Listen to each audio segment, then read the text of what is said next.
Hello दोस्तों, नमस्कार। आप सभी भाई बहन को अर्जुन सुपर क्लासेस में स्वागत है। आज हम फिजिक्स का क्वेश्चन मानव नेत्र का रंग बिरंगा संसार के निचोड़ लेके आए हैं। फिजिक्स का दूसरा लेसन है। अगर आप लोग को 2025 में एग्ज़ाम देना है तो इस शुरू से अंत तक वीडियो को देखिएगा।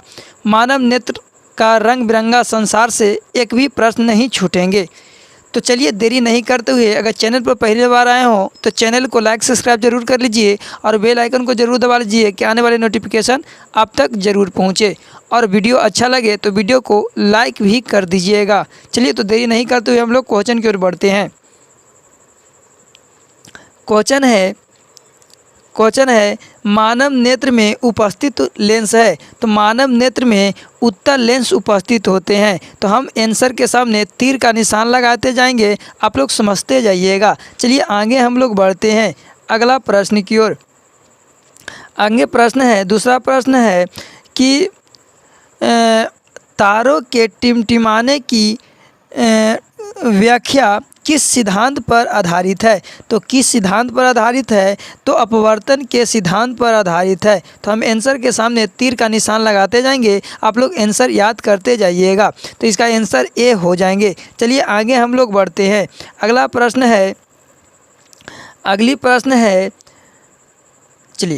प्रश्न है नेत्र में किस वस्तु का बना प्रतिबिंब होता है। तो नेत्र में किसी वस्तु का बना प्रतिबिंब होता है और वास्तविक उल्टा तथा छोटा होता है। अगर जो बात सी मारा है कि सर सी होगा, उसका आंसर सही है। उसका आंसर क्या है? सही है। तो आंसर सी सही हो जाएंगे। चलिए आगे हम लोग बढ़ते हैं। अगला प्रश्न है कि जो नेत्र निकट स्थित वस्तुओं को स्पष्ट नहीं देख पाता उस नेत्र में होता है। तो उस नेत्र में क्या होता है? तो उल्टा समझना है ना, इसमें उल्टा होते हैं तो दूरदृष्टि दोष हो जाएंगे। अगर जो भाई मार रहा है कि सर ए आंसर होगा, उसका आंसर करेक्ट है। चलिए आगे हम लोग बढ़ते हैं अगली प्रश्न की ओर। कहता है जो नेत्र निकट स्थित वस्तुओं को स्पष्ट नहीं देख पाता है उस नेत्र में होता है। तो दूरदृष्टि दोष, दो दोष होता है, वही दोष दिखाई देता है। बात समझ में आया? चलिए तो इसमें उल्टा समझना है। चलिए आगे हम लोग बढ़ते हैं। कहता है कि श्वेत प्रकाश की किरण जब किसी प्रिज्म से होकर गुजरती है तब जो रंग सबसे अधिक विचलित होता है वह है। तो सबसे अधिक विचलित रंग बैगनी होता है। अगर जो भाई सी मारा है कि सर सी होगा, उसका आंसर सही है। तो हम आंसर के सामने तीर लगाते जा रहे हैं, अपना आंसर याद करते जाइएगा। अगर वीडियो पर पहली बार आए हो तो अभी तक चैनल को सब्सक्राइब नहीं किया है तो प्लीज़ चैनल को सब्सक्राइब कर लीजिए और बेल आइकन को भी दबा लीजिए। अपने दोस्तों को पास भी शेयर कर दीजिए कि उनको भी हेल्प हो सके। तो चलिए देरी नहीं करते हुए हम लोग आगे प्रश्न की ओर बढ़ते हैं। और अंतिम में आप लोग को टोटल हम 35 प्रश्न इस वीडियो में लेके आए हैं। अगर 35 में आप कितना सही करते हैं उसका जवाब कमेंट बॉक्स में देना है। चलिए आगे हम लोग बढ़ते हैं। कहता है आप अपने लेंस की फोकस दूरी को बदलकर दूर या निकट की वस्तु को साफ साफ देख सकने के आँख के गुण को कहते हैं। तो क्या कहते हैं बाबू? तो इसका सही आंसर हो जाएंगे समंजन क्षमता। अगर जो भाई बी मार रहा है कि सर समंजन क्षमता होगा, उसका आंसर सही है समंजन क्षमता। चलिए तो हम लोग आगे की ओर बढ़ते हैं। इसका आंसर क्या हो जाएंगे? समंजन क्षमता। आंसर बी हो जाएगा। हम बी के सामने तीर का निशान लगा रहे हैं, आप लोग आंसर याद करते जाइए। चलिए आगे हम लोग बढ़ते हैं। कहता है कि ज़रा दूरदर्शिता से पीड़ित व्यक्ति का उपचार किस प्रकार के लेंस में से किया जाता है। तो बाईफोकल लेंस से। अगर जो भाई बी मारेगा सर बी आंसर होगा, उसका आंसर सही है बाईफोकल लेंस। कौन लेंस बाबू? Bifocal lens. आंसर बी हो जाएंगे। चलिए आगे हम लोग बढ़ते हैं। अगला प्रश्न की ओर चलते हैं। कहता है कि एक स्वस्थ मानव नेत्र के लिए निकट तथा दूर बिंदु क्रमशः होते हैं। तो जो होते हैं तो ये होगा 25 सेंटीमीटर एवं अनंत होते हैं। न्यूनतम 25 सेंटीमीटर, अधिकतम अनंत हो सकते हैं। चलिए आगे हम लोग बढ़ते हैं। अगला क्वेश्चन है, कहता है निकट की बात तो हम लोग 25 सेंटीमीटर तक साफ साफ देख सकते हैं, ऐसे हम लोग अनंत भी देख सकते हैं, कोई दिक्कत? चलिए आगे हम लोग बढ़ते हैं। कहता है कि विभिन्न दूरियों पर किसी वस्तु के प्रतिबिंब को फोकस करने के लिए आँख के लेंस की फोकस दूरी परिवर्तित होती है।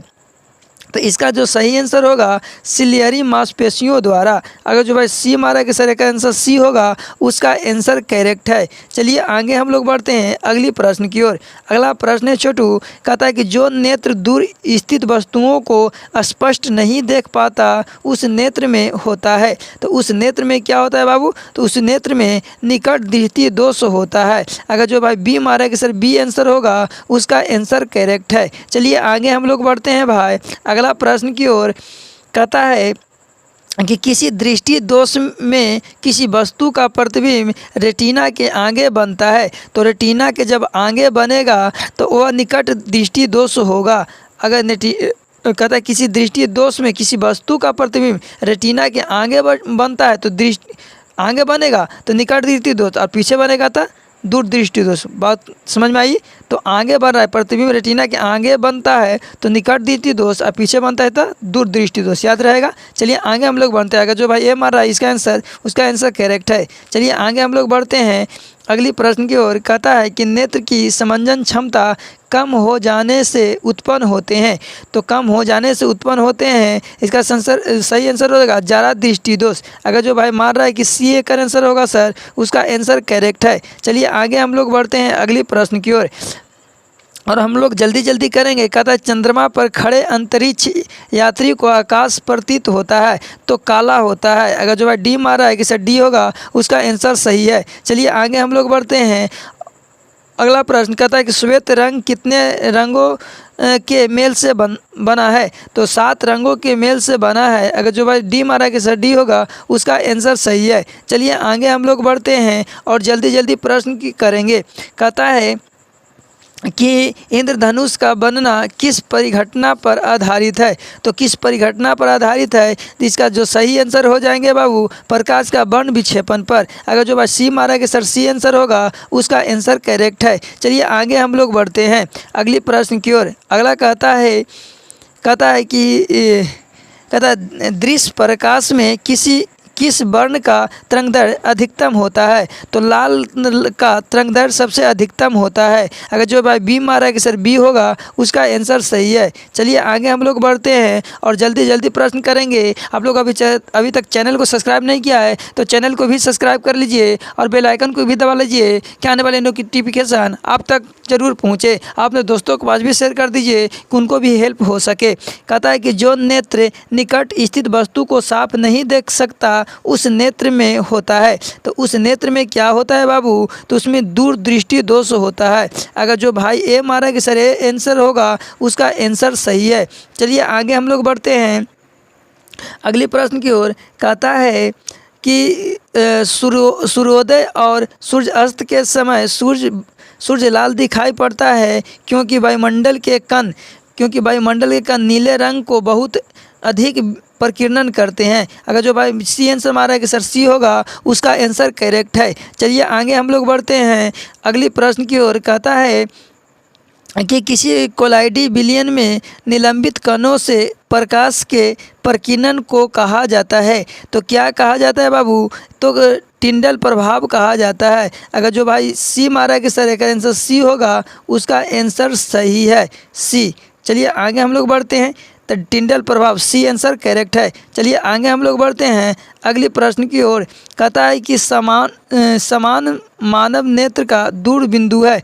तो समान मानव नेत्र का दूर बिंदु होगा जो अनंत पर होता है, अनंत होगा। अगर जो भाई डी मार रहा है कि सर डी होगा, उसका आंसर करेक्ट है। चलिए आगे हम लोग बढ़ते हैं अगली प्रश्न की ओर। अभी तक प्लीज़ वीडियो को सब्सक्राइब नहीं किया है तो सब्सक्राइब कर लीजिए। अगला कहता है कि निकट दृष्टि दोष वाले व्यक्ति के चश्मे में होता है। तो क्या होता है? निकट, याद रखना, निकट में अवतर दूर में उत्तर, निकट में अवतर दूर में उत्तर। तो निकट का रहा है तो निकट में अवतर लेंस हो जाएंगे। तो आंसर जो अगर बी मारा है कि सर बी होगा, उसका आंसर करेक्ट है, बी होगा सही, अवतर लेंस। चलिए आगे हम लोग बढ़ते हैं एक मिनट आगे हम लोग बढ़ते हैं अगली प्रश्न की ओर चलते हैं। कहता है कि मानव नेत्र के किस भाग पर किसी वस्तु का प्रतिबिंब बनता है। तो रेटिना पर। तो अगर जो भाई डी मारा है कि सर डी होगा आंसर, उसका आंसर सही है, डी सही है, रेटिना पर। चलिए आगे हम लोग बढ़ते हैं अगली प्रश्न की ओर। अगला प्रश्न कहता है बाबू अगला प्रश्न कहता है कि निम्न में से किस दृष्टि दोष में नेत्र को क्रिस्टलीय लेंस से धुंधला अपारदर्शी हो जाता है? तो किस में हो जाता है? तो मोतियाबिंद में। अगर जो है बी मारा है कि सर बी आंसर होगा, उसका आंसर करेक्ट है। हम जितना आंसर है सभी आंसर के सामने तीर का निशान लगाते जा रहे हैं, आप लोग याद करते जाइए। आगे हम लोग कहते हैं, आगे क्वेश्चन पढ़ते हैं। कहता है स्पेक्ट्रम प्राप्त करने के लिए किसका उपयोग किया जाता है? तो प्रिज्म का। किसका उपयोग किया जाता है? प्रिज्म का। अगर जो भाई डी मारा है कि सर डी होगा, उसका आंसर सही है। और प्रिज्म में 5 सतह होते हैं। प्रिज्म में कितने सतह होते हैं बाबू? 5 सतह होते हैं। याद रखना है कि प्रिज्म में 5 सतह होते हैं। तो प्रिज्म में कितना सतह होंगे? 5 सतह होते हैं। प्रिज्म इसी प्रकार होते हैं, तो 1 सतह, 2 सतह, 3 सतह, 4 सतह, अगर पीछे 5 सतह होते हैं ना। तो प्रिज्म में 5 सतह होते हैं। याद रखना है कि प्रिज्म में कुल 5 सतह होते हैं। प्रिज्म में कितने सतह होते हैं? 5 सतह होते हैं। रट जाना है, प्रिज्म में 5 सतह होते हैं। और इसका सही आंसर जो है कहता है कि स्पेक्ट्रम प्राप्त करने के लिए किसका उपयोग किया जाता है? तो प्रिज्म का उपयोग किया जाता है। अगर जो भाई डी मार रहा है, उसका आंसर करेक्ट है। चलिए आगे हम लोग बढ़ते हैं अगली प्रश्न की ओर। कहता है कि स्पेक्ट्रम में किस रंग की किरण की विचलन झुकाव कम होता है? तो लाल का विचलन झुकाव कम होता है। अगर जो भाई ए मारा है कि सर ए आंसर होगा, उसका आंसर करेक्ट है। चलिए आगे हम लोग बढ़ते हैं अगली प्रश्न की ओर। और कहता है कि दृग दृष्टि के निवारण के लिए उपयोग किया जाता है। तो किसका किया जाता है? इसका आंसर सही बताइए। तो इसका आंसर सही होगा उत्तल लेंस। अगर जो है उत्तल लेंस मार रहा है, उसका आंसर करेक्ट है। चलिए आगे हम लोग बढ़ते हैं अगली प्रश्न की ओर। अगला कहता है 27वां प्रश्न है। कहता है कि प्रिज्म से प्रकाश की कौन सी परिघटना घटती है? तो कौन सी परिघटना घटती है, इसका आंसर बताइए। तो वर्ण विक्षेपण की परिघटना घटती है। अगर जो भाई सी मार रहा है कि सर सी होगा, उसका आंसर सही है। हम आंसर के सामने तीर का निशान लगाते जा रहे हैं, आप लोग याद करते जाइएगा। चलिए आगे हम लोग बढ़ते हैं। अगला प्रश्न है, कहता है प्रकाश के किस रंग का तरंगदैर्घ्य सबसे कम होता है? तो सबसे कम बैगनी रंग का तरंगदैर्घ्य सबसे कम होता है। अगर जो भाई ए आंसर मारा है कि सर ए आंसर होगा, उसका आंसर सही है बैगनी। चलिए आगे हम लोग बढ़ते हैं अगले प्रश्न की ओर चलते हैं। कहता है कि आकाश का रंग नीला प्रतीत होता है। तो आकाश का रंग जो नीला प्रतीत होता है बाबू, प्रकाश के प्रकीर्णन के कारण होता है। अगर जो भाई इसका आंसर बी मारा है कि सर बी होगा, प्रकाश के प्रकीर्णन के कारण, उसका आंसर सही है। चलिए आगे हम लोग बढ़ते हैं अगली प्रश्न की ओर। कहता है बाबू अगला प्रश्न, कहता है कि आँख व्यवहार होता है। तो आँख जो व्यवहार होता है किसके भांति करता है? तो उत्तल लेंस की तरह। तो अगर जो बी मारे कि सर आंसर बी होगा, उसका आंसर करेक्ट है। चलिए आगे हम लोग बढ़ते हैं।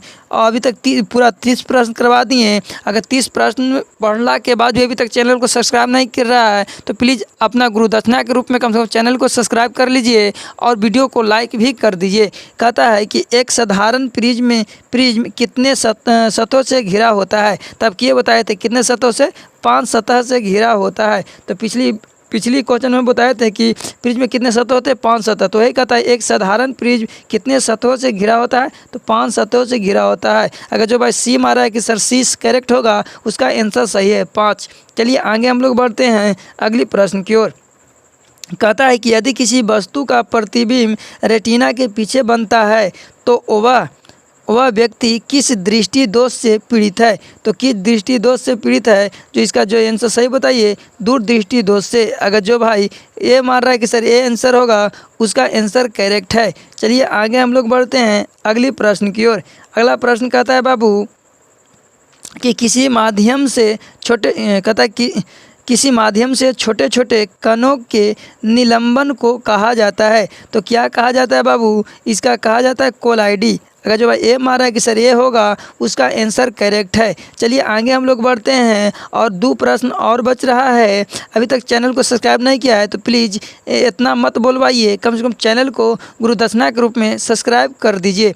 कहता है कि नेत्र गोलक का व्यवहार लगभग होता है। तो नेत्र गोलक का जो व्यास होता है, व्यास न है, तो नेत्र गोलक का व्यास लगभग होता है।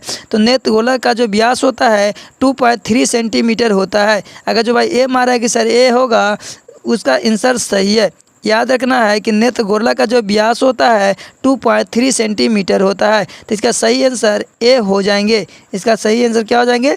ए हो जाएंगे। 2.3 सेंटीमीटर नेत्र गोरला का व्यास होता है। कोई दिक्कत? चलिए आगे हम लोग बढ़ते हैं। अगली प्रश्न और अंतिम प्रश्न है। अभी तक वीडियो को लाइक नहीं किए हो तो लाइक कर देना और बेल आइकन को भी दबा देना, है ना। आगे कहता है कि विद्युत युक्त सिग्नल कौन उत्पन्न करता है? तो विद्युत युक्त सिग्नल कौन उत्पन्न करता है? तो इसका जो सही आंसर होगा वो प्रकाश सुग्राही होगा। अगर जो भाई बी मारा है कि सर बी होगा, उसका आंसर सही है। चलिए आगे। अगर वीडियो अच्छा लगा तो वीडियो को लाइक, सब्सक्राइब और बेल आइकन को भी दबा दीजिएगा। अपने दोस्तों को बात भी शेयर कर दीजिएगा कि उनको भी हेल्प हो सके। तो जय हिंद, जय भारत। फिर मिलेंगे अगली वीडियो में अगली चैप्टर के साथ।